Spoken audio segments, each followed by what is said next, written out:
কালকে এনসিবির বড় বড় নেতারা ট্যাঙ্কের মধ্যে গল্লা লুকিয়ে চলে এসেছেন, দেখছেন? দেখছেন তো?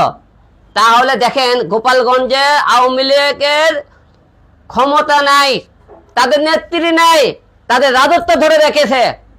আর বগুড়াবাসী তোমরা কি করছো? তোমাদের কোলে নিয়ে যায় কি করছো? অন্যান্য দলের আশ্রয় দিয়েছো। তোমাদেরকে ধোলাই দিতে দিতে নিয়ে গেছে কোন জায়গায়? বনের মধ্যে, জঙ্গলের ভিতরে।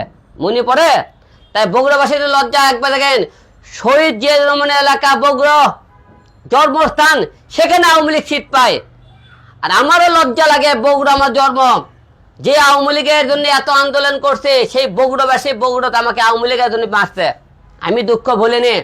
আজকে বগুড়াবাসীরা দেখেন গোপালগঞ্জের কথা, আওয়ামী লীগের শাসন এখনো তারা ধরে রাখছে। আর বগুড়াতে আপনারা ধিক্কার জানাই, আওয়ামী লীগ সিট পায় আপনাকে ওখানে, আওয়ামী লীগের লোক আপনাকে মারে।